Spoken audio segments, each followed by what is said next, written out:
হরে কৃষ্ণ। রাধে রাধে বন্ধুরা। আজকে আমি বলবো কারা পাণ্ডব এবং কারা কৌরব।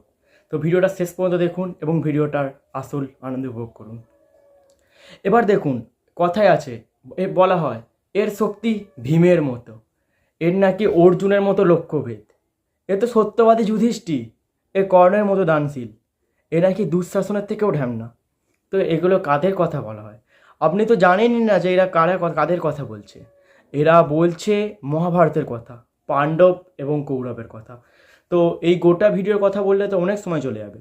তো আজকে শুধু মেনলি বলবো কারা পাণ্ডব এবং কারা কৌরব।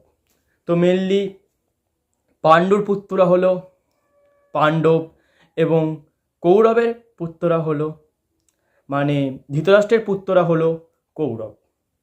তো পাণ্ডবরা 5 ভাই, আপনারা জানেন অনেকেই, না জানলে বলছি। বড় ভাই যুধিষ্ঠির, তারপরে ভীম, তারপরে অর্জুন, তারপরে নকুল, তারপরে সহদেব। ওদের মায়ের নাম হলো কুন্তি। যদি নকুল সহদেবের মা হলো মাদ্রি, তাও সবাই জানে ওরা কুন্তিনী পুত্র, ঠিক আছে। আর কৌরবরা শত ভাই, ওদের মায়ের নাম হলো গান্ধারী। পাণ্ডবরা এবার মেন, আমি ছোটোভাবে বলবো, কোনো এডিট করব না, নর্মাল আমার কথা, নর্মাল বলি, ছোট ভিডিওটা পুরো সম্পূর্ণ দেখে নিন। আমি কোনো এডিট করি না, শুধু থাম্বনেলটা এডিট করতে হয়েছে। তো মেনলি যুধিষ্ঠির, এরা সবাই ধর্মের পথে চলে। পাণ্ডবরা ধর্মের পথে চলে, আর কৌরবরা ধর্ম মানেই না। তারা ধর্ম কি জানে, কিন্তু তারা ধর্মও মানে না। তারা সারা জীবন পাপ করে যাচ্ছে, ঠিক আছে। তারা পাপ করতে চায়, বিভিন্ন অনাসৃষ্টি কাণ্ড এবং অনাদার কাণ্ড করে এসছে। তো আমরা এবার বলছি পাণ্ডবের মধ্যে কি কি গুণ ছিল। যুধিষ্ঠির হচ্ছে স্বয়ং ধর্মরাজের পুত্র, তাই সে ধর্মরাজ, সে কোনোদিন মিথ্যা কথা বলেনি। দ্বিতীয় হলো ভীম, সে বরুণ দেবের পুত্র, মানে সে বরুণ দেব নয়, সে বায়ুদেবের পুত্র, তাই তার শক্তি বুঝতেই পারছেন, তার সহস্র হাতির সমান শক্তি, অর্থাৎ 1,00,000 হাতির সমান ভীমের শক্তি ছিল। তৃতীয় হচ্ছে অর্জুন, সে স্বয়ং ভগবান ইন্দ্রের পুত্র। এবার নকুল সহদেব হলো, তারা হচ্ছে সবাই জানেন ঔষধি দেবতা, মানে যারা ঔষধ দেয় দেবদেবীদের, তাদের পুত্র, ঠিক আছে। এবার কাদের কি অস্ত্র ছিল? নকুলের কাছে ছিল তরোয়াল, সহদেবের কাছে ছিল কুড়ুল, অর্জুনের কাছে ধনুক, ভীমের কাছে গদা এবং যুধিষ্ঠির কাছে ছিল একটা বল্লম। তো এবার কৌরবদের মধ্যে আপনারা বেশি 100 জনের কথা জানার দরকার নেই, 2 জন জানবেন। সবচেয়ে বড় পুত্র হলো সবচেয়ে বড় পুত্র হলো দুর্যোধন এবং তার পরের পুত্র হলো দুঃশাসন।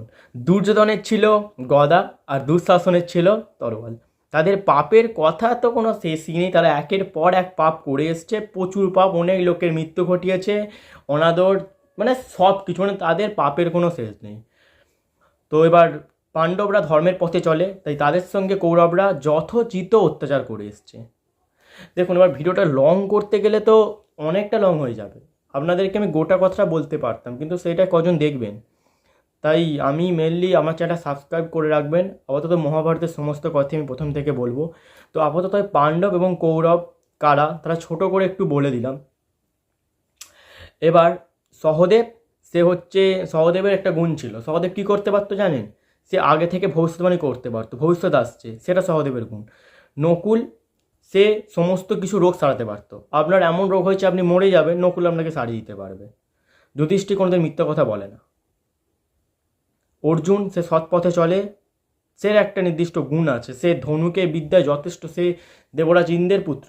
আর ভীমের সহস্র হাতির সমান শক্তি আছে, মানে বুঝতেই পারছেন। তো দুর্যোধন, তারা গান্ধারী, মেনলি কৌরব 100টা পুত্র কী করে হলো আপনাদের ধারণা হতেই পারে, কারণ এরা সবাই তো দেব শিশু, এরা তো কেউই আর নর্মাল নয়।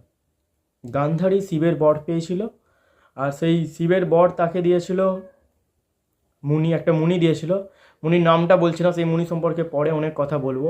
তো এই সম্পর্কে বিভিন্ন ভিডিও আমার চ্যানেলে আসতে চলেছে, যদি আপনারা দেখতে চান তাহলে আমার চ্যানেলটা সাবস্ক্রাইব করে রাখবেন এবং বেল নোটিফিকেশানটা অন করে রাখবেন। আমি কোনো রকম এডিট করি না, আপনাদের জন্য নর্মাল কথা বলি। দেখবেন ভিডিওতে এক এক সময় ভুল কথা হয়ে যাবে, কিন্তু আমি কারণ ইচ্ছা করলেই চেঞ্জ করতে পারতাম, কিন্তু আমি করি না, তার কারণ আমি ভিডিওতে কোনো রকম এডিট করি না। তো নমস্কার বন্ধুরা, আজকে ভিডিওটা এইটুকুনি, এত ছোটো ছিলাম। এর পরে কথা বলবো কে কর্ণ। যার কথা বলছিলাম। তো সেই ভিডিওটা নিয়ে পরের ভিডিও হবে। তো please subscribe my channel and support me.